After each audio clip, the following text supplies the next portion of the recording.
Hey friends, my name is Amy Rebecca. Welcome back to my channel, and I feel that it's only fair to warn you today that I've been filming a few videos before this and I have noticed that my brain switched off. There's some kind of blockage between my brain and my mouth.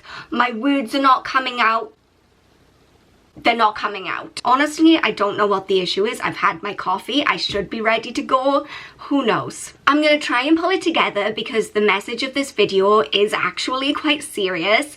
Obviously, we're gonna do it in a light-hearted way, as always, but it would be helpful if I could speak properly. It would really add something to your viewing experience, I'm sure. Today, I'm going to be sharing 5 of the big things that I implemented in my life to help me manage my depression and get me out of that weird funk that I was in a few months ago. I did kind of touch on this in one of my recent Tea Time Tangents with Amy videos, which I will link in the description box.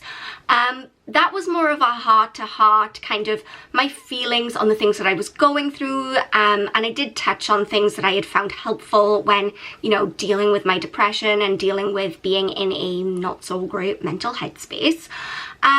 But this video is going to be a little bit punchier. It's going to be more succinct. I hope that it is going to have some tips and helpful information that you guys can take away and apply to your own lives if you are struggling with your mental health. And even if it's not something as, you know, big as depression, even if you're just in a bad headspace right now, you find yourself in a little bit of a funk, then hopefully these things will help to get you out of that and back to your happy self. Quick couple of things before we jump in. The first and probably most important of which being that I want to let you guys know that I don't think that you can ever truly overcome depression or anxiety or mental health issues. You can get to a point where you are no longer suffering from the symptoms of, you know, those things. But I would never say, I once had depression, but now it's completely gone and I never have to worry about it again. Definitely not saying, do these things and you'll never experience any kind of emotional instability again. This is not true. Second big thing, maybe it should have been the first, I'm not a doctor, I'm not a therapist, I'm not a psychologist, I'm just a person with a lot of opinions about things.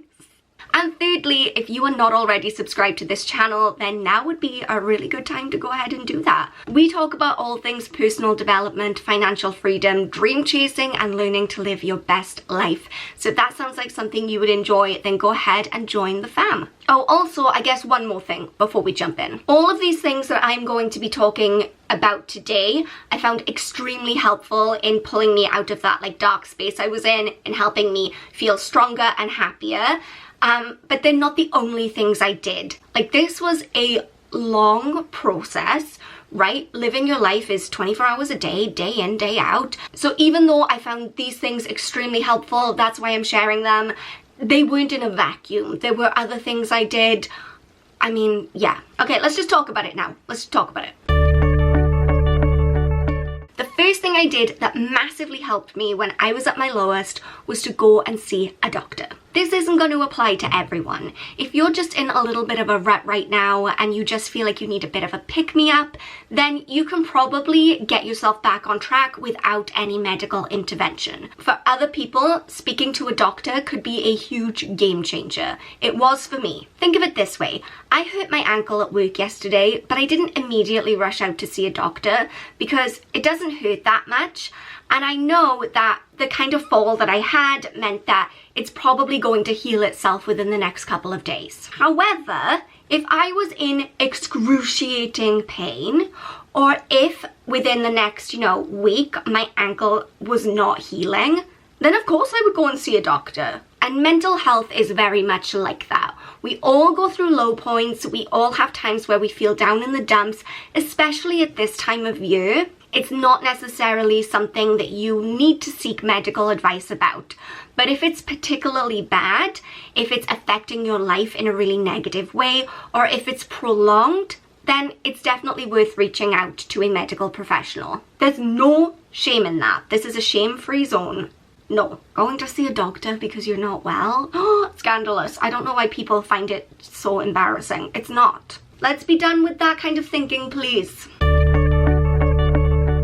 The next thing that really started to help turn things around for me was the process of detangling my thoughts from my sense of self and what my life was. That sounds really deep. I'm sure pretty much everyone has experienced the cycle of doom. You're in a bad mood and therefore you focus more on the negative things. The more you focus on the negative things, the worse your mood becomes. The worse your mood becomes, the more you seem to attract just awful things, and suddenly you're in this gloomy pit of despair. When you are in a prolonged period of gloomy despair, then everything gets messy. From my experience, things in my life had taken an unexpected turn, as many of you know, and that had, you know, obviously put me in a bad mental headspace. But then what happened was this idea of being so sad and my life being such a disaster, all of those things got so ingrained in my mind that I became unable to acknowledge that my life could and had in the past and would in the future exist apart from all of these negative feelings. I felt like the rest of my life would always be dark and miserable and that bad things would always happen to me. And once I started waking up and saying,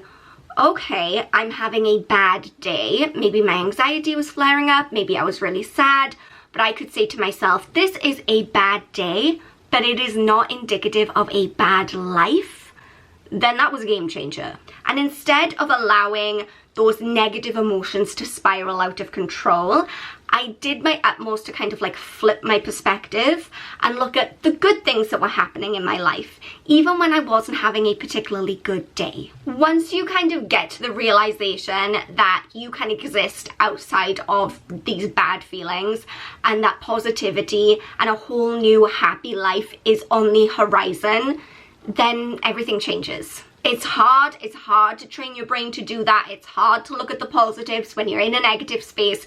But if you can build that up, if you can do that slowly, if you can be grateful for the small good things that are happening in your life, if you can look forward to a time when you can say with certainty, at some point I will not feel this way, then that will help you get through.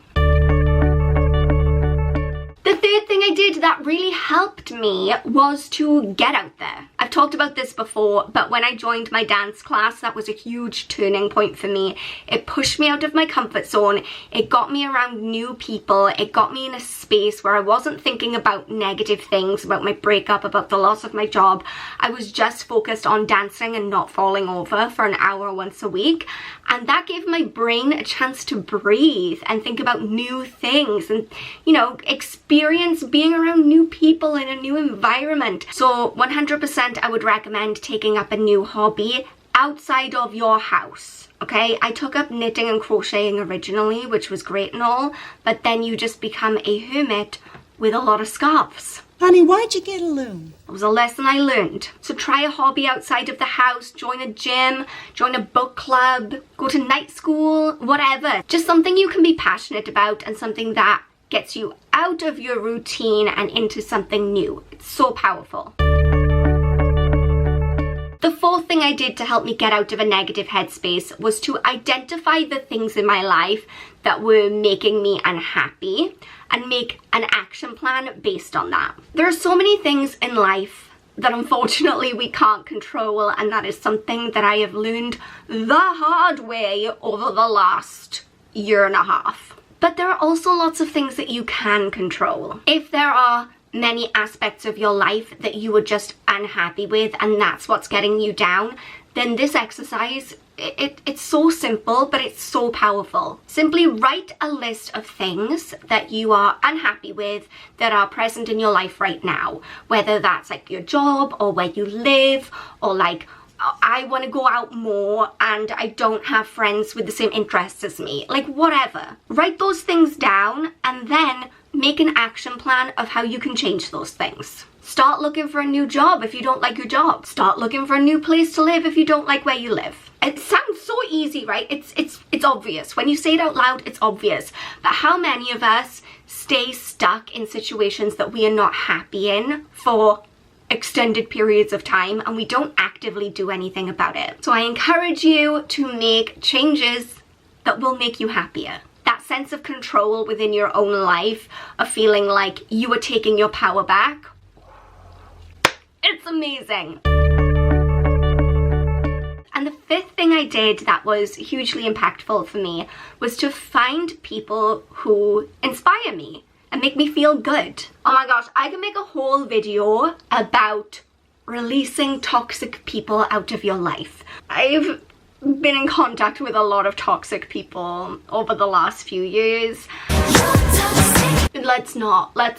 The people that you surround yourself with are really important, because they're the ones who are bringing you new ideas, they're the ones who are bringing their energy into your life, they're the ones who are, you know, commenting on the choices that you are making, whether that's positive or negative. If you are hanging out with Debbie Downer all the time, and she's always in a bad mood, and she's always complaining, and she's always laughing at you and the things that you want to do, then yeah, you're gonna feel miserable. Instead, try and spend more time around people who inspire you and motivate you, people who are kind, people who have good energy, people who make you laugh, who make you smile, who make you feel motivated, who make you feel good about yourself. Those are the people you want in your life. And if you don't have someone like that in your life and you're finding it difficult to get out there and meet these kinds of people, then at least for the time being, consume content from people who make you feel that way. Read books by authors that make you feel happy and motivated. Watch YouTube videos by creators who make you feel really good about yourself. Okay, I've been talking for like ever. My brain hurts. But hopefully you guys found this video helpful. As much as I can, I like to be completely upfront and honest, transparent, and share the things that I've learned through the struggles that I've been through. Over the last few months, I've seen myself come out of a really dark place, and now I'm just happy. I'm content. I feel positive. I don't know that girl I was a few months ago. I feel very sorry for her, but I don't know her anymore. And so for those of you who might be feeling that way right now, if you feel like you're at your wit's end, if you're stuck in a rut, if you're struggling with your mental health, or even just if it's not, like I said, like this big thing like depression, even if it's just being in a kind of like gloomy mood, then I hope that these videos that I make can help you with that. Okay guys, if you did enjoy this video, please go ahead and give it a thumbs up to let me know. Don't forget to go ahead and subscribe if you haven't already. But until next time, thank you guys so much for watching. Remember that I love you all so much, and I will see you all soon. Bye guys!